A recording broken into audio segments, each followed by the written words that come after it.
naši ljudi na njihovoj zemlji. I eto, sad ih je u Indiji 9,8%, jer Indija ima oko milijardu ljudi, a njih je oko 100 milijuna naših. Eto, vidite, ja ne znam je li dosta ili da vam još pričam. Evo, u istoj toj temi mi smo danas na Zapadnom Balkanu i svi čute. Jedanput mi više nismo na centru, nego smo sad postali zapad. A to je pogrešan naziv. On kažu zapad, hoće da kažu da to je naš Balkan sa zapada. Da. To je onaj A sad ću vam ja reći još ovo. germanski. Evo imam knjigu ovde, iznenadit će vas, Grinjević. Ja sam bio na službi u ambasadi u Minsku. I ja kad sam nešto govorio novinarima, oni me pitali o Jugoslaviji, o okupaciji Republike Srpske Krajine i tako dalje, ja sam tada izgovorio jednu reč protiv Zapada i kazao sam da je to nastavak onoga što su radili nama, Slovenima, i u Prvom i u Drugom svjetskom ratu. I posle nekoliko dana me zove telefonom jedan Rus, kaže, ja sam došao iz Moskve, gospodine Jarčeviću, vaš intervju je pročitao gospodin Grinjević i zadužio me da vam donesem ovu knjigu. Ja sam uzeo tu knjigu, to je bilo 2001. godine. Ja sam uzeo tu knjigu i znate šta ovaj čovjek lepo opisuje sve ovo što sam ja spominjao vezano za Rigvede, za Ilijadu i Odiseju.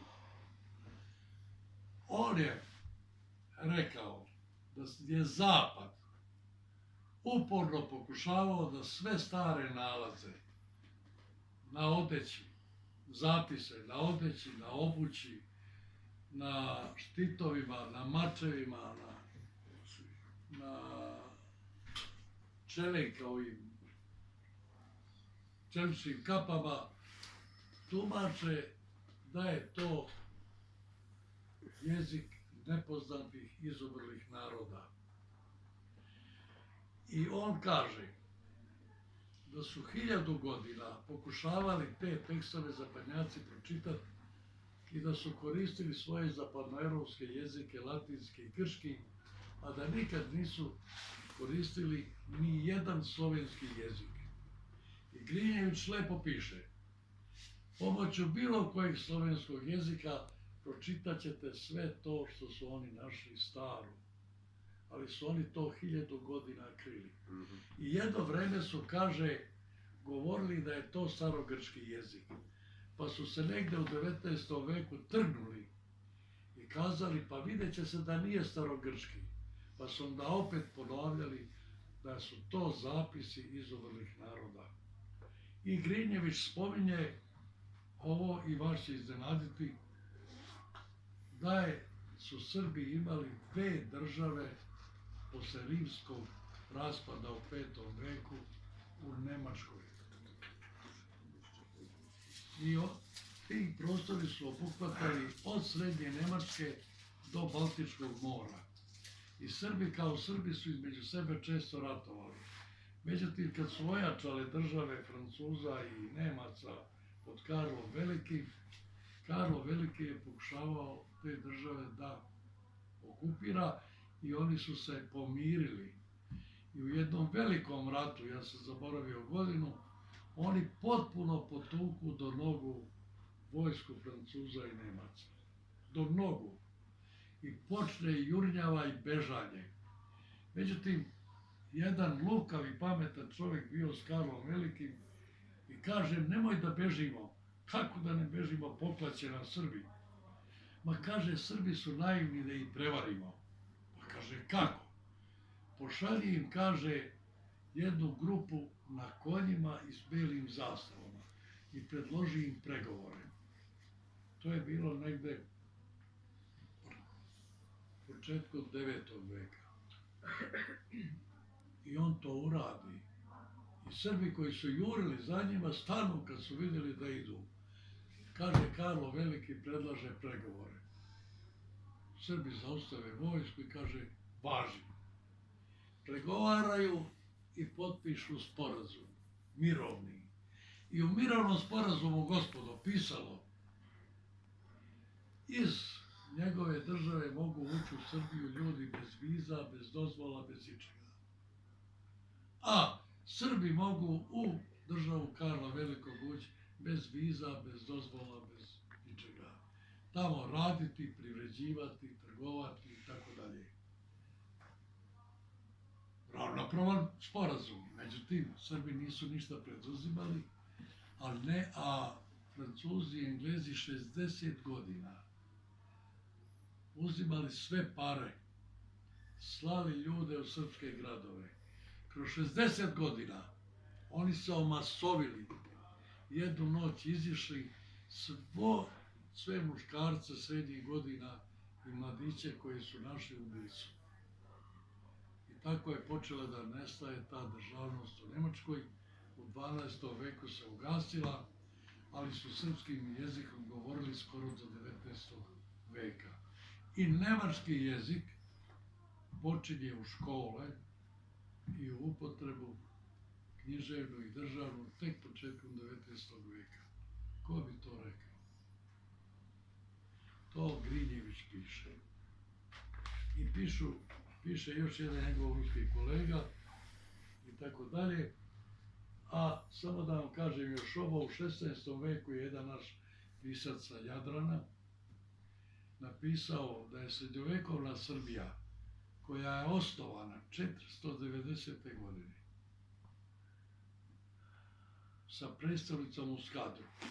Nije uzalud do predstavnica Skadar izabrana, jer sam vam govorio da je to bila Troja. I 700 godina je Srbija postojala do Nemanje, mi to ne znamo, gospodo. Nekad se spomene neki kralj ili car pre Nemanje, ali slučajno.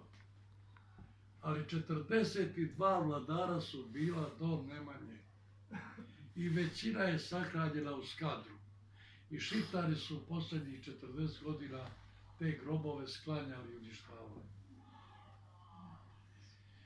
I taj pisac iz 16. veka kaže da je Srbija tada bila od ušća Dunava u Crno more do iza Trsta. To isto ponavlja i Andrija Kačić-Mijošić. I mi ni to ne koristimo. To nekad se negdje spomene u nekom radu. I sada vam kažem još jednu izmišljotinu na koju smo i mi naseli. Uvijek se kaže da se hrišćanska Evropa borila protiv islamske Turske. Je tako? I mi verujemo da je to istina. A to uopšte, gospodo, nije istina. Jer krstaši su sa zapada i zapadnih zemalja ratovali protiv Srbije u vreme Stefana Prvovenčanog, 1202. godine.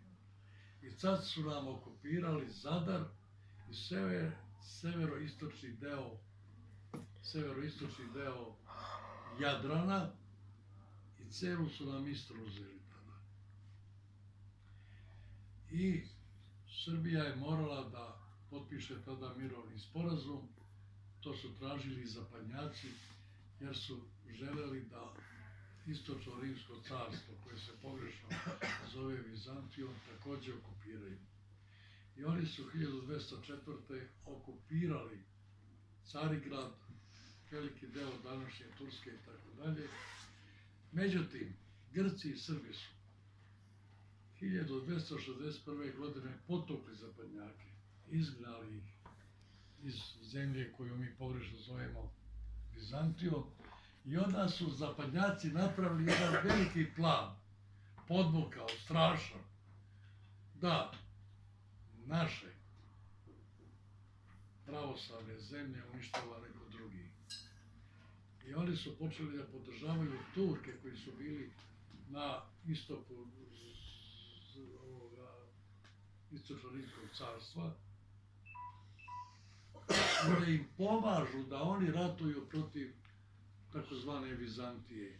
I oni se tako širili i onda su im zapadnjaci dali zadatak da okupiraju Turci ti, Grčku, Bugarsku, Srbiju i da stalno ratuju protiv Rusije. I oni kad su došli, gospodo, do naših granica, u svom jeziku su imali mnogo srpskih reči.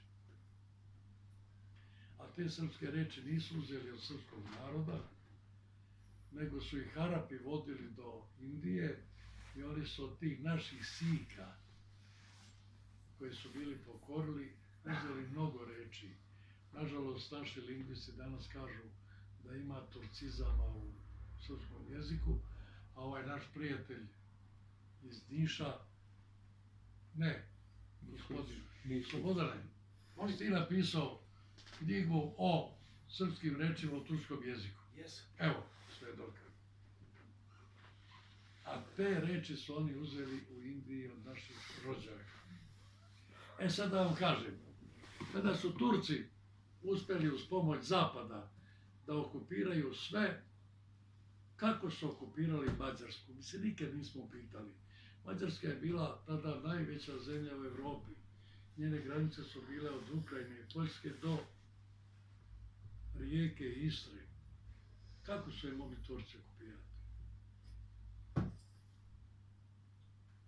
Što je to zanimljivo, gospodo? A znate zašto? U Njemačkoj, početkom 16. veka, šta je počelo? Protestantski pokret. Protiv katoličanstva i protiv pape. I počeo naglo da se širi u Francusku i Švajcarsku. I papa je vidio da mu je to velika opasnost. Da će on izgubiti i rukovođenje hrišćanstvom i tako dalje. I oni odluče da Turci pokore Mađarsku i da svake godine napadaju Nemačku. I onda će ljudi zanemariti veru i promjenu vere, jer će morati da spasavaju život i teritoriju svoje zemlje. I papa uspe, gospodo, da 50% mađarskih plemića privoli na tu ideju, za taj poduhvat. I 50% mađarskih plemića ne iziđe na bojno polje protiv Sulejmana Veličanstvenog. Gdje je ono bilo bitka? Mohačka bitka. Mađar izvede 28.000 vojnika, a Turci 100.000 vojnika. Naravno, i u jednoj i u drugoj vojsci je bilo najviše Srba.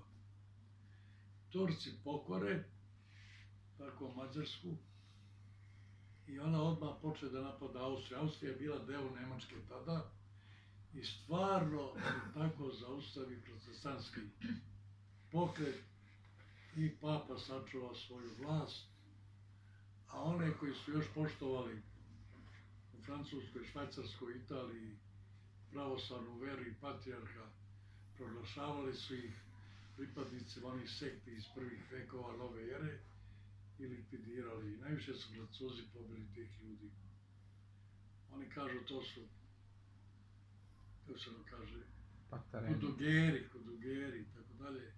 A to su bili ljudi koji su poštovali patrijarha. Gospodo, ja toliko i nemoj više ništa. Bravo!